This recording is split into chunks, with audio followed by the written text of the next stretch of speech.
et bienvenue dans notre journal. Cette émission est présentée par les CM1 de l'école publique Les Châtaigniers à Saint-Féréol de Roure. Dans notre magazine, nous parlerons sport, lutte contre le harcèlement et engagement citoyen. Mais tout d'abord, passons aux nouvelles de l'école des Châtaigniers. Grâce au cycle natation à Monistrol, nous avons pu visiter le studio LDV Média au lycée Léonard de Vinci, qui regroupe une TV et une radio. C'est le seul lycée d'Europe à avoir 2 médias professionnels dans ses murs. Nous avons été épatés par toute la technique présente sur le studio, les caméras, prompteurs, micros et fonds verts. Tout à fait. Nous avons aussi été très impressionnés de circuler au milieu des lycéens. Tu as parlé de natation, mais d'ailleurs, ce n'est pas le seul sport que nous pratiquons à l'école. Quelques tables assemblées et des filets installés, et c'est parti pour un cycle ping-pong animé par Jordan Yaya de la Fédération française de tennis de table. Nous avons aussi fait quelques randonnées et à chaque fois, nous avons posté une vidéo sur le blog de notre classe pour que nos parents puissent voir nos parcours. Comme ça, nous pouvons aussi faire bouger nos familles. Maintenant, place à nos dossiers du jour. 10 à 20% des élèves ont déjà été victimes de harcèlement scolaire en France. Un chiffre difficile à estimer, car souvent, les enfants concernés n'osent pas en parler. Aujourd'hui, nous sommes en compagnie de Mia, Natis et Inaya pour qu'ils nous parlent de ce qu'ils ont fait en classe sur ce sujet. Quel a été le point de départ de votre projet ?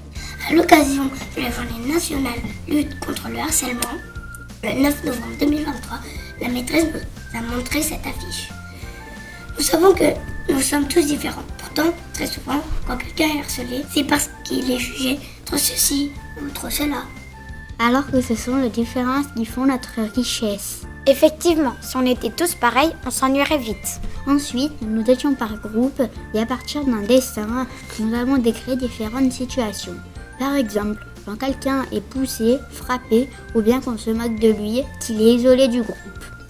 C'est très fréquent à l'école, les moqueries, les gestes brusques. Mais à partir de quel moment parle-t-on de harcèlement ? On parle de harcèlement lorsque cette violence est répétitive, avec une intention de faire du mal et que la victime ne peut pas se défendre. Ce mot, violence, est venu facilement pour parler des coups. Mais pour certains d'entre nous, il était moins évident de décrire le harcèlement moral.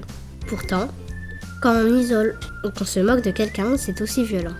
On sait que cela peut même enlever l'envie de vivre à une personne. Dites-moi, comment réagir si on se trouve confronté à une situation de harcèlement ? Il faut déjà la reconnaître. C'est pour cela que nous avons vu plusieurs histoires. Pour chaque scénario, on a discuté pour pouvoir dire si on était dans une situation de conflit ou encore essayer de communiquer pour résoudre le problème. Ou bien si cela s'était installé. Dans ce cas, il faut en parler à un adulte de confiance. Oui, à ce moment-là, on a vu des situations de cyberharcèlement pour voir comment faire si on reçoit des messages méchants, mais aussi de raquettes, quand on nous vole quelque chose de manière répétée. On a aussi évoqué le cas de l'élève qui harcèle, car lui aussi a un problème. Alors, il harcèle pour se sentir plus fort. Cette situation me révolte. On a vu que parfois, les victimes ont tellement honte qu'elles n'osent pas en parler autour d'eux. C'est pourquoi un numéro existe, c'est le 3018. Ce numéro, on peut le composer si on est victime, mais aussi si on est témoin. Et pour que les enfants connaissent ce numéro et identifient les situations de harcèlement, on a décidé de faire des posters, de les présenter aux autres classes et de les afficher dans les couloirs de l'école. Bravo pour cette opération de prévention. Cela va contribuer à faire connaître ce numéro.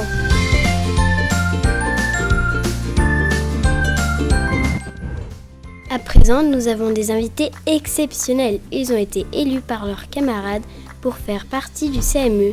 CME, que signifient ces 3 lettres ? Ça veut dire Conseil municipal des enfants.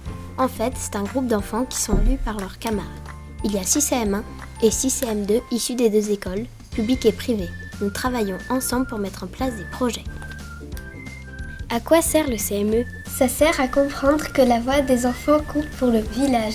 Nous proposons des projets pour permettre de vivre ensemble et pour améliorer la vie de notre village. Comment fonctionne le CME ? Tout d'abord, il y a la campagne. Si on est candidat, on cherche des idées qui pourraient être utiles pour notre village. Puis, on les présente en classe, les autres élèves nous donnent leur avis. Est-ce que c'est utile ? Est-ce que c'est faisable ? Est-ce que ça concerne l'intérêt général ? On fait aussi des affiches pour résumer notre programme. Qui dit campagne dit élection. Comment se passe cette élection? On va à la mairie, chaque élève a sa carte d'électeur, prend un bulletin et coche le nom de 3 élèves. Après, on signe le registre et on dépose le bulletin dans l'urne. À la fin, les personnes de la mairie procèdent au dépouillement, comme dans une véritable élection. Comme ça, quand on aura 18 ans, on saura faire.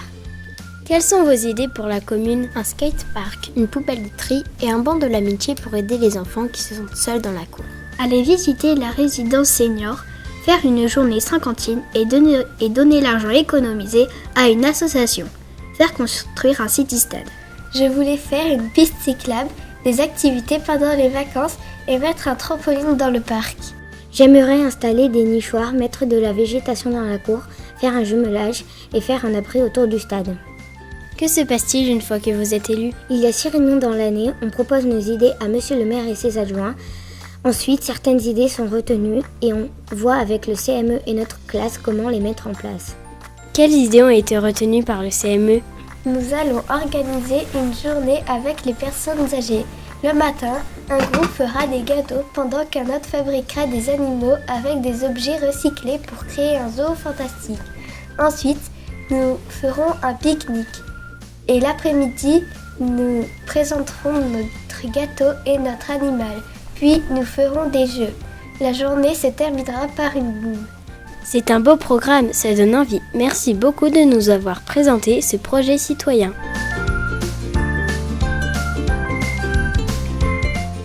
Nous sommes dans l'école Les Châtaigniers Saint-Férol-de-Roure. Nous allons voir notre école de plus près.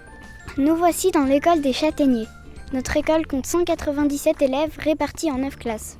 Aujourd'hui, nous allons à la rencontre des élèves de maternelle et de leurs enseignantes pour parler des ateliers sur ordinateur.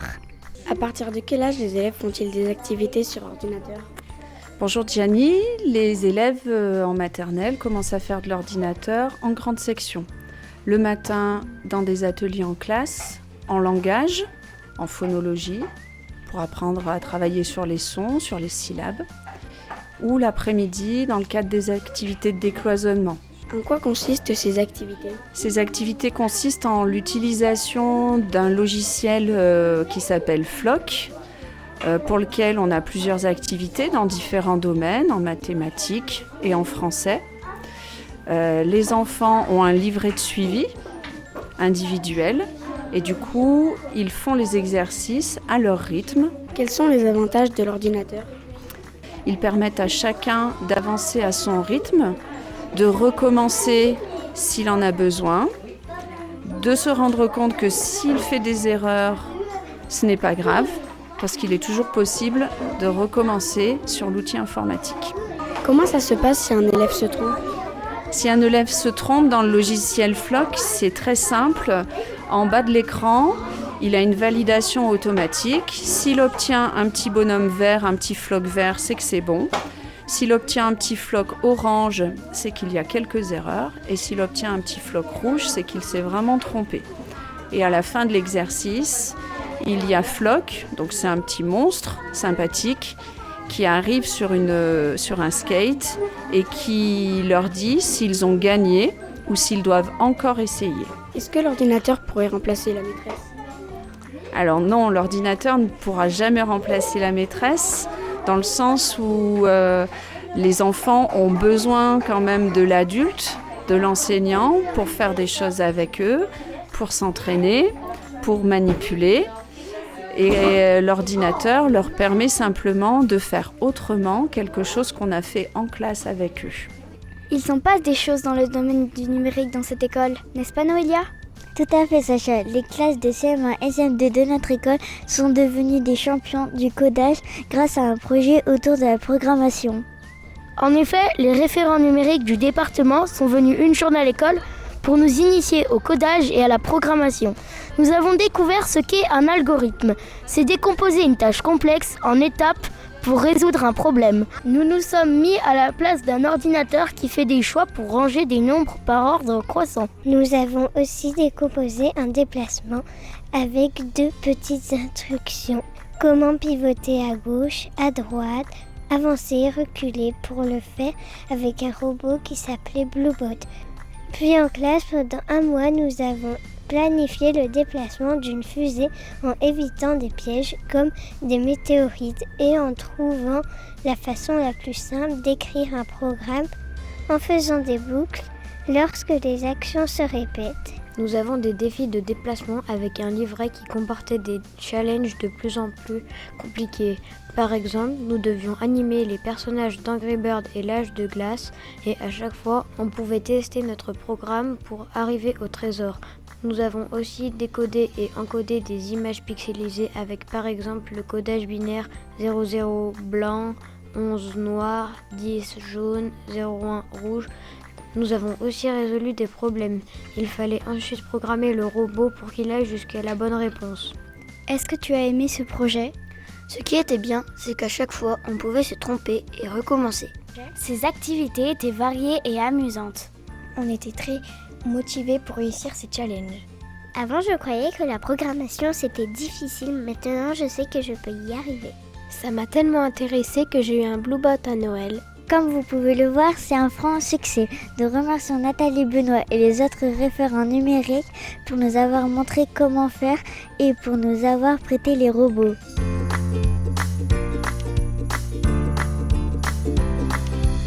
Maintenant, j'ai une petite question pour vous.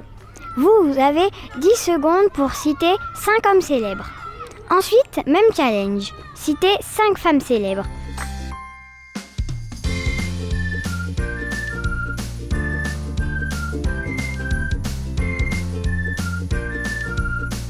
Avez-vous réussi ? Nous allons faire ce test sur quelques personnes de notre école. Est-ce que vous pouvez citer 5 hommes célèbres ? 5 hommes célèbres français ? Oui. Français, il y a Macron, par exemple. Il y a Jean Dujardin. Il y a Anthony Delon. Nicolas Sarkozy, François Hollande. Jules César, Georges Pompidou, Charles de Gaulle. Même défi. Citez 5 femmes célèbres. 5 femmes célèbres, Simone Veil, Simone Biles. Oh là là, c'est plus compliqué. On va avoir Monica Bellucci. On va avoir Mylène Farmer, Céline Dion, Evelyne Delia.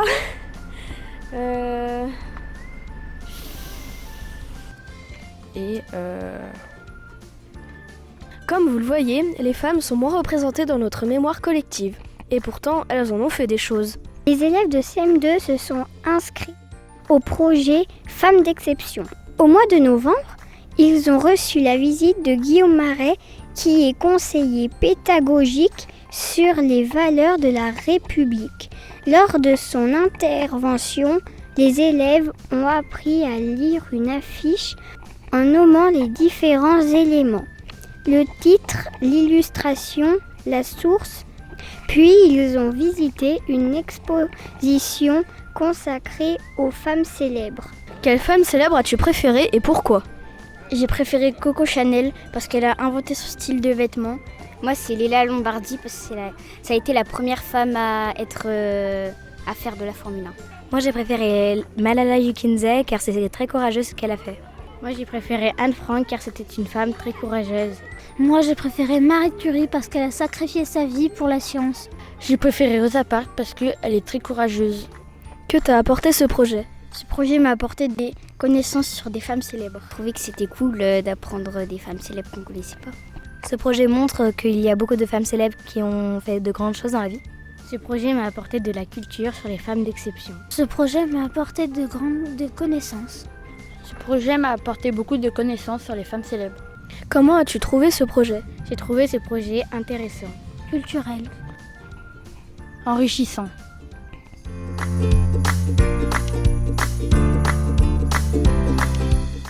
Merci à vous d'avoir suivi ce journal. Nous avons pris beaucoup de plaisir à le préparer. Et à bientôt sur le Châtaignier TV.